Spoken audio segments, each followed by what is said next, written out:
Zipped all the way up too? Are we Yeah, it's just cold. zipped to the neck, brothers? It's chilly here. We got a storm that came through the West Coast. I'm not sure if you heard anything about this, but it's been wintry. Wintry mix. They're opening Mammoth early, snow in the Sierras. A lot of rain. And I don't know if you saw the game last night, but it was pretty rainy in San Francisco. Similarly, it's quite nasty in Seattle tonight. The cyclone has bombed, The I bomb believe. cyclone. The atmosphere is turned into a river. And honestly, it doesn't look that terrible there, obviously, compared to last week. Hello, hello, I hello. love some atmospheric river. I've never heard, like, bomb cyclone, I've for sure heard again.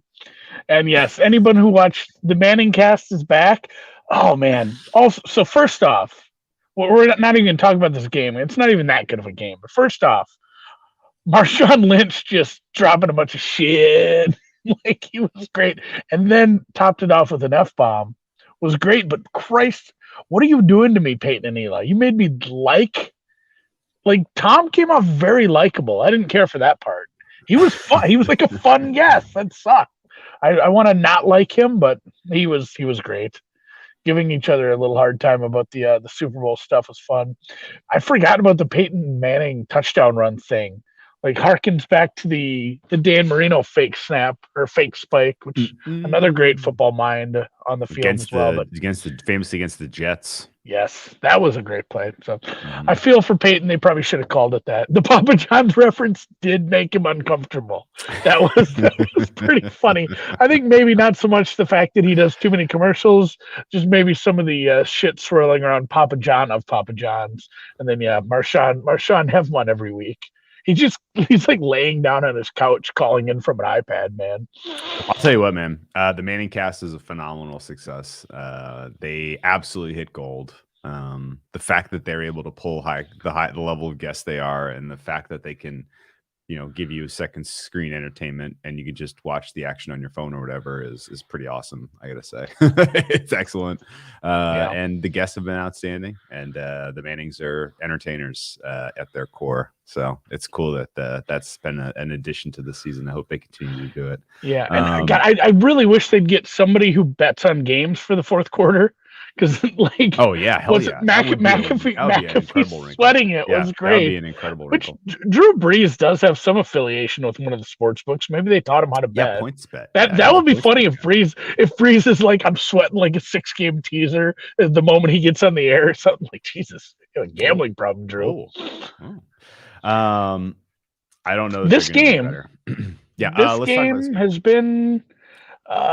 There's been long stretches where both offenses looked kind of rough. Like and not even just like what they were doing, but the play calling, right?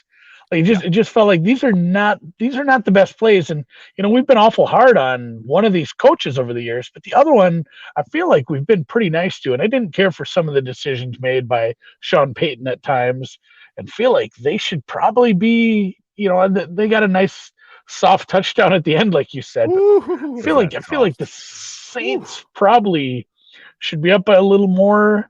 Geno had a nice run. That run down by the goal line where they even made fun of it. Like it's if anyone's ever had play action explained to you, like the running back can be shitty as fuck. Doesn't matter. The running back can suck. The linebackers, it's just human nature. It's too fast. You bite on the play action. Doesn't matter how good the run is doing that day. It's the same thing with the pump fake. You don't have to think super hard about like, oh my God, where's the line of scrimmage? When that ball pump fakes, like you're going to bite a little. And it doesn't matter if you're 5 yards past the line of scrimmage. That was beautiful. So I love it. Big Ten Watto says second half under 20.5. Ooh. First field goal. I don't need to get more involved on an under. Drew's already on the under. Yeah, and even that soft ass touchdown to end the half made my skin, turn, made my tummy, made my tummy kind of like there's a chance this game opens up and there's some sloppy turnovers. Thankfully, it's been an unders delight. It's been an underful night. It's been an unders delight so far. Some of the ways that the game has has broken for the under, the goal line stop, obviously. a couple of fourth down run conversions where the clock just tick, tick, tick, tick, tick, tick, tick. And then, of course, the arm punts and just the long punts. Oh, man. There's been some good punts. But, yeah. The one Geno YOLO right. ball. If this doesn't go under, I might be done for this. I might be calling. Just quit. Yeah. Just call it a year. It's basketball season. But yeah, that Geno arm punt, I'm like, I remember when he threw that, I'm like, I think he thinks this is going to go out of bounds. This doesn't look like it's going to go out of bounds. And if he would have been able to complete the catch, that's a pick for sure. So yeah, just expected maybe one arm punt at least from each, but Jameis hasn't thrown very many. That was one of the jarring stats I saw when I dug into these Saints a little before this game. Yes. He's throwing like 20 times a game. They're just not letting him get loose and throw, and it probably works. Yeah. But you're seeing the exact same thing with Geno Smith, really. Geno Smith has 110 yards of passing.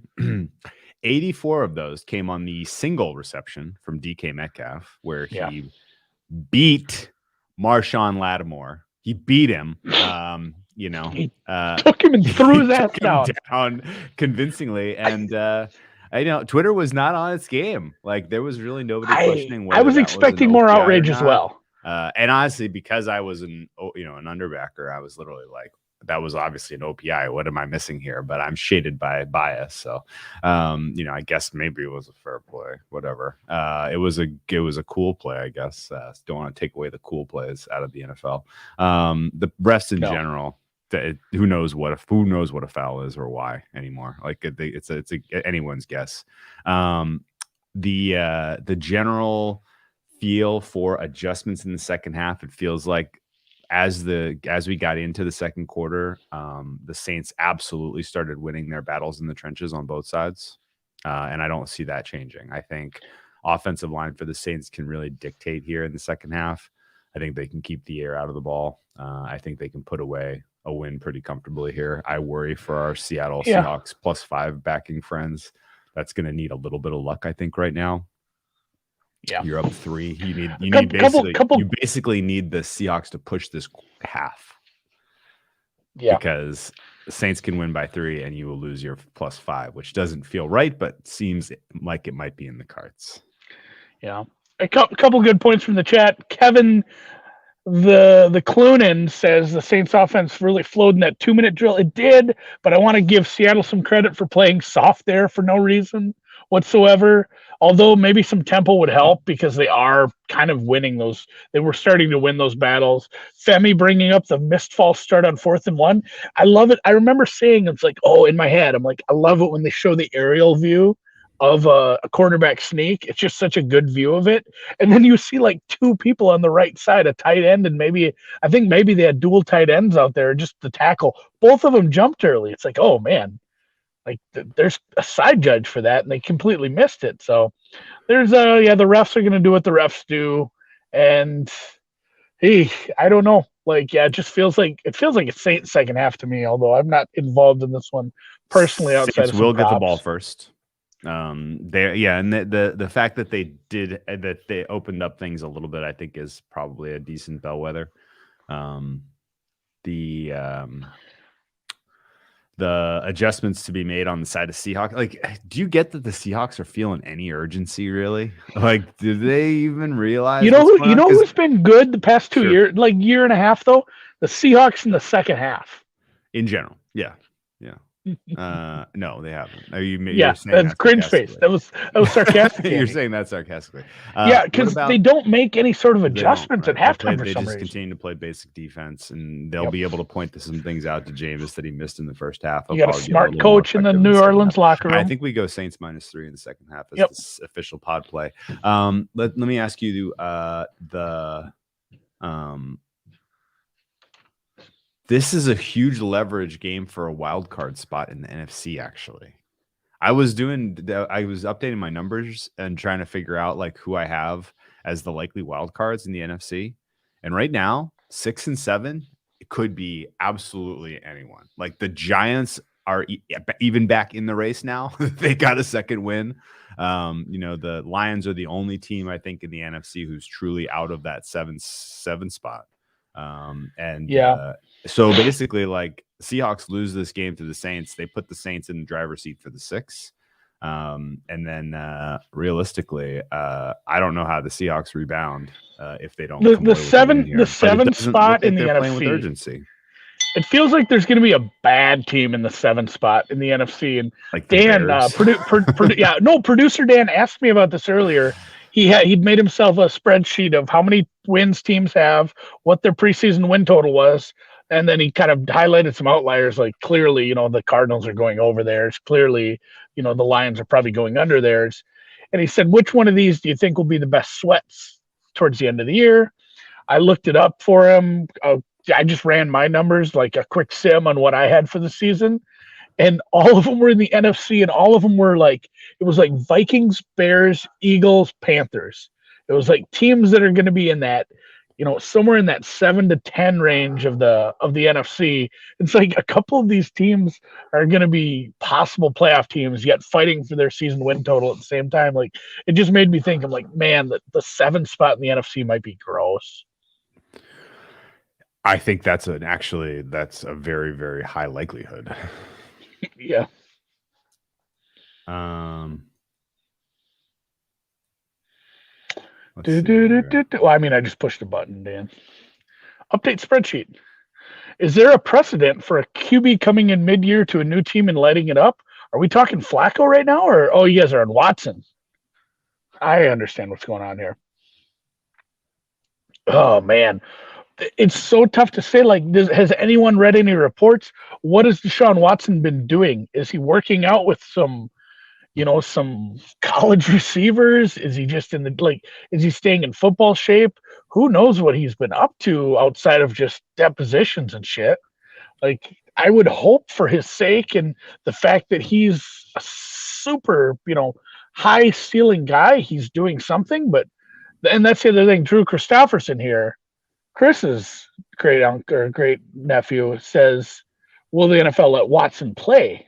And that'll be the funniest part, is like, what if somebody trades for him and then they pull that card? The NFL's not above doing shitty shit like that.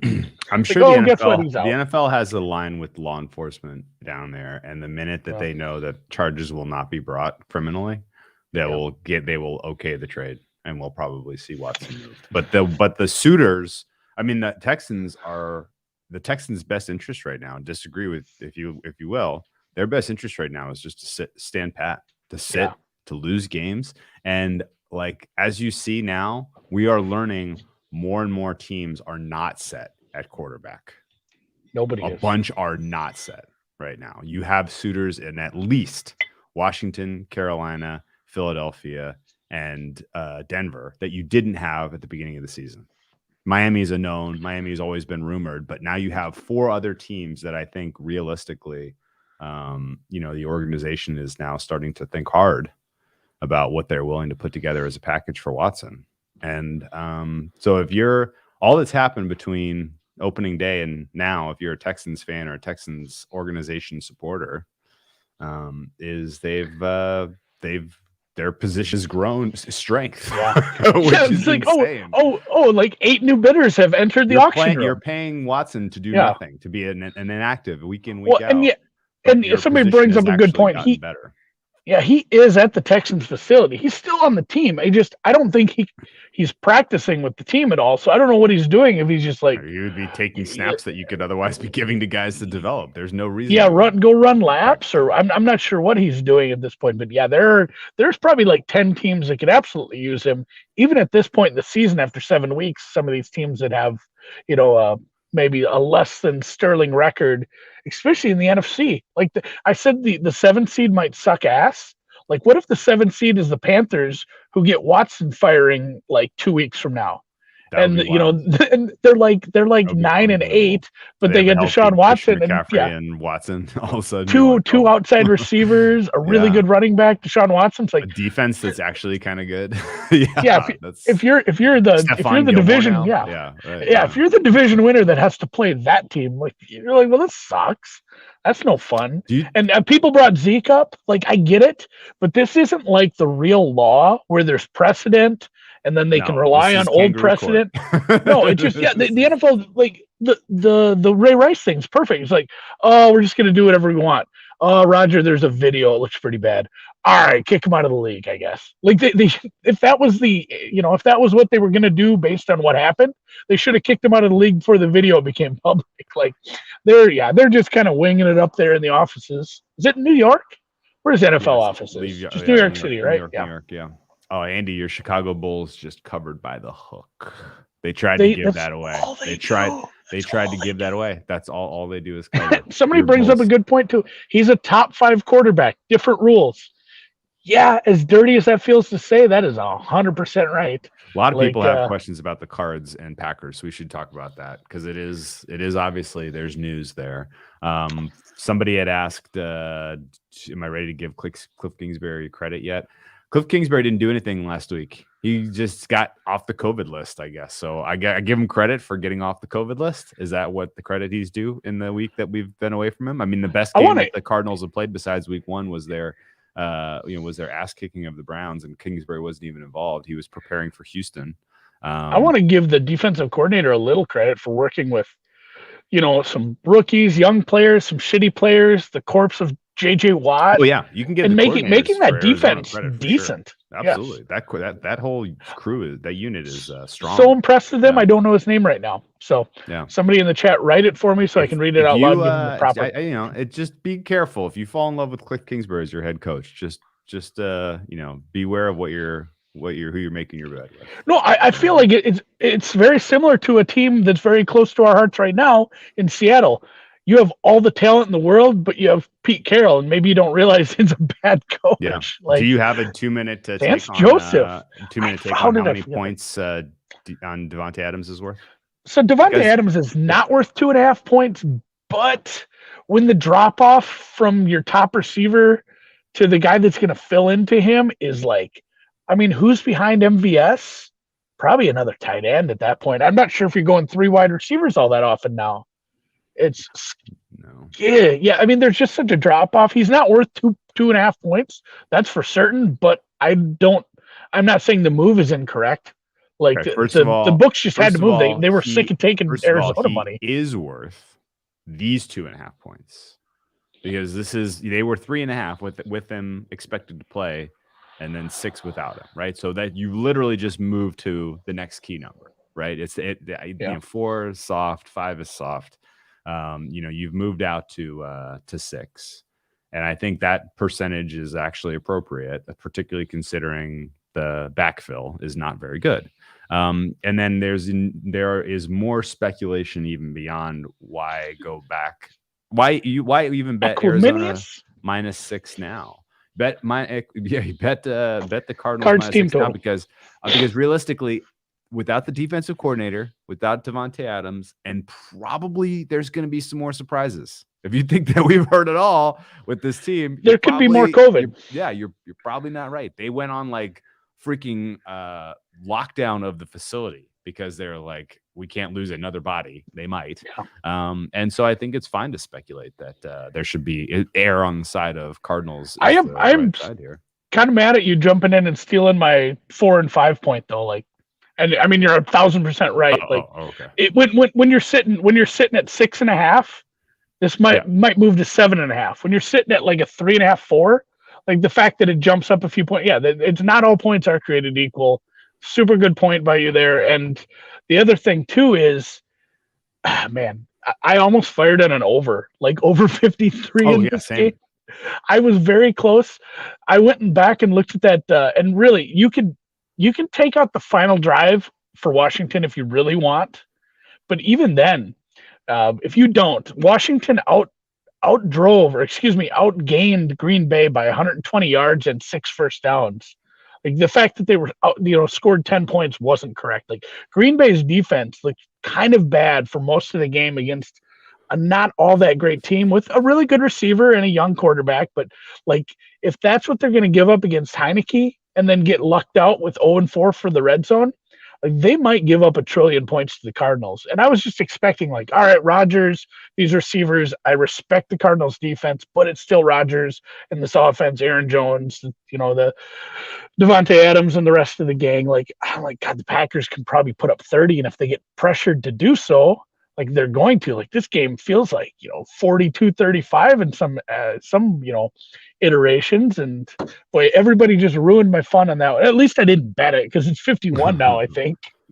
Yeah, and that's fair. I mean, Aaron Rodgers is still not a guy you want to turn your back on and assume he's not going to find a way to at least. They've won every single game in the past couple years that Adams Devontae was out. Yeah. And not only that, but they were all like games they scored 30 something in. The average scores in those 6 games was 56 points between the two teams. They're all high scoring affairs somehow. I can't tell you how that's possible or why there's a step up effect in his absence, but some of them were pretty good teams too. Yeah, like it wasn't. Somebody brought that stat up to me, and I'm like, all right, I'm going to refute this by going back and showing you that they played 6 shitty teams. So you're saying it wasn't. Yeah, the move may still be then the over. Ultimately for this game, I haven't played it. Hopefully that's a dog and not some wild animal. What Evie, is that you? Somebody wants to know. Okay. The Zach Taylor is the next Bill Belichick. That I disagree with. What are you looking? What are you looking? I heard an animal. The Zach Taylor experience is still underwhelming. I think he is coaching with his back against the wall, and in doing so, he's making more aggressive calls than he would otherwise, and that's resulting in positive results for the Bengals. But I think ultimately, if they extend him beyond this year and his job security is there next year, the Bengals are probably a fade team. If they win 10, 11 games this year and like get to the playoffs and everybody's talking up Zach Taylor and if they bring him back, I would have them on regression alert big time. I still don't think what they're doing is sustainable ultimately. And I think they're going to be in for a test this week against the Jets. Personally, I think 10 points is an humongous overreaction. I guess it's already down to 9.5. So if you want the Jets, it's double digits. You missed them. The Flacco news, I guess. Mike White is going to be the guy, and he's going to be perfectly fine. I think Cincinnati's 3rd week in a row on the road. I think that closes 8.5 would be my guess. Not a huge difference between 9.5 and 8.5. Obviously, 9 is one of the least common MOBs. But it's tough for me to see Cincinnati backing up that win with just an ass kicking of the Jets. And I just wish it were anyone else. The Jets trying to figure out a new quarterback in the spot. Like, it's a great Jets spot. There's no way I'm betting that with. Not like I'm a Zach Wilson guy either. I took the 10 points. I think that this is a 1-score game. I honestly, and why is Joe Flacco even playing? I think realistically, like, are the Bengals good enough to be a 2-score favorite on the road against any team in the NFL? 2-score favorite on the road. Yeah, I mean, it's against the Jags, Jets, or Houston. It's got to be close to. I have them. I mean, you got to have them a few points better than neutral, and we're not giving any home field hardly. And wherever you have the Jags, Jets, and Houston, it's got to be at least 6 points on the other side of neutral, right? Like, the number's probably correct, right about 9. I'm fine with that. Why did you bet Cincinnati -4 last week? I was Cincinnati -4. That was the look ahead. I don't bet look aheads, and I feel like a fucking idiot for most of the time because it's like I see these spots and I just don't get involved with it. I did bet Cincy +6 in game, which was the pre-game number anyway. But so I kind of got a little Cincinnati action there. But yeah, there's no taste in my mouth for the Jets. It's a lot of points, but man, I don't know what we're getting with Mike White. Ugh. You're gonna need the running game to show. And I can't tell you that. No, I can't tell you that Mike White is a downgrade from what you've gotten from Zach Wilson so far this year. No way. It 100% is because he's had less time with the offense. Like he's for sure. It's not like it's a 5-point downgrade like Geno from Russell, but it's probably it's a half point to a point because he doesn't know what he's doing yet. Mike White has been a quarterback in this league for a lot longer than Zach Wilson. I don't think he's taking a lot of snaps with the ones, though. That's fair. And it's a bad ones. And not only that, it's a very, very bad offensive line against a pass rush that are kind of getting there at times. More than I expected them to. Out of the Cincinnati defense, I guess we did say the pass rush would be okay at times. Yeah, no, the pass rush has been good. They sacked. I can't remember the last time Lamar got sacked 4 times in a game. It's been a long time since he's Lamar slippery. Got sacked 4 times. Probably. In a home game. Honestly, you know who it was? It was probably an ACC team. It probably was.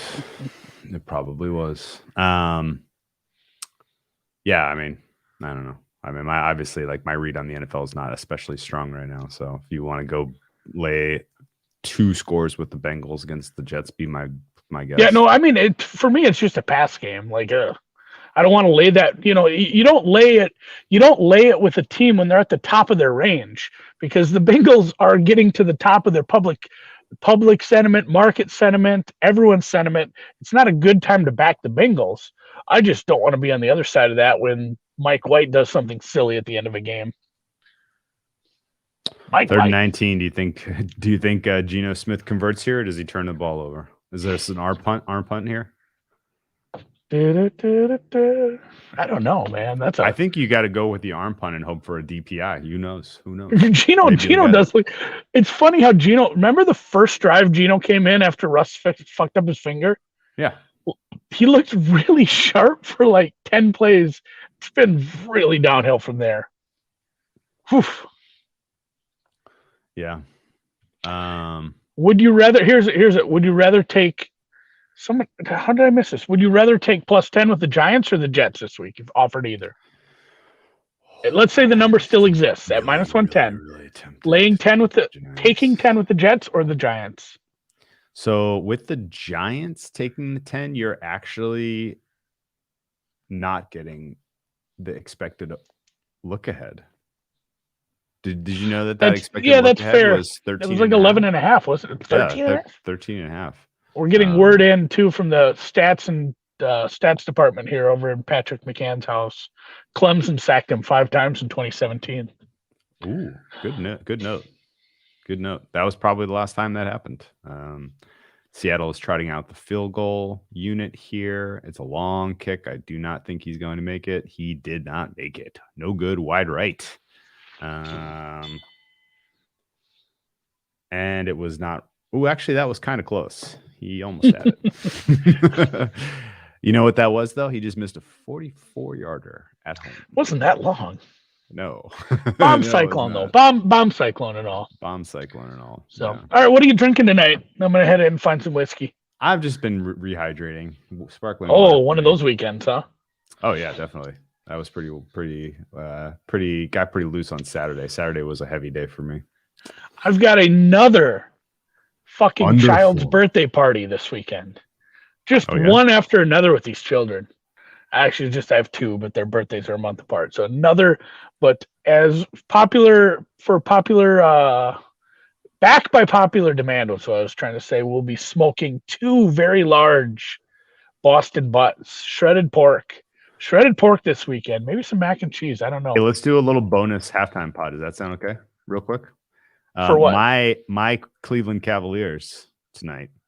They have the Nuggets on the ropes in Denver. Oh, I gotta bet. Are you gonna middle that? Come back? That's what we gotta decide. I do it. Yes. Cleveland's not good. It was a good spot, but man, they are one bad quarter away from this being all of a sudden they're down by 8 or 9. I have 10.5. I have 10.5. Okay, They are up 4 at halftime. Somebody said tried Vita Coco. Yeah, you 100% you middle that, right? What's the line? -8? It is disgusting. Steven is correct. I like Vita Coco. There are better coconut waters out there, but that's what Costco has. Lamar Jackson was sacked 6 times in his final college game. What is the line? 7.5 plus 7.5 for the Cavaliers. 8. I said 8. Okay, I was close. Nuggets -7.5 is -113. So you get yourself a 7 point middle. 7? Yeah. Little in the middle, but you got much back. No, it's that's a no-brainer. Take it. They need to win by 4, so they need to win by 2 possessions to get 20-1 on a 7-point middle right now. I will share my mac and cheese recipe after I take some pictures of it. All right, we're taking it. I think I'm going to do some of that 3-bean stuff too, where you do the beans with like bacon and hamburger in it. I don't know. Lot to think about. Taking the Nuggets, shooting for the middle. Let's see if the Cavaliers can lose respectfully. Lose with some respect. Respectfully. Lose respectfully, guys. The gentleman's loss. Second half. Tastes like somebody ate too much coconut and then pissed in a bottle. Steven, you should write food reviews. Creamed corn sounds good, but you know what's better than creamed corn? Scalloped corn. I had creamed spinach we did like steakhouse burgers and creamed spinach and mac and cheese last night. What makes it a steakhouse burger? We did caramelized bigger onion, bun, brioche bun. Yeah. I was gonna say it has to be a good bun. Shit. God damn it.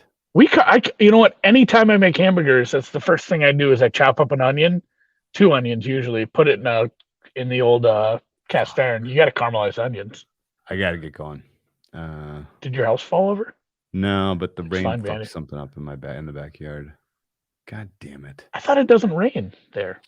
It doesn't rain in Southern California, was what I was told. I'll get it. Yeah, all the recipes will be online. Yeah. All right. I gotta go. Oh, weird. Drew with another emergency. Unbelievable. All right.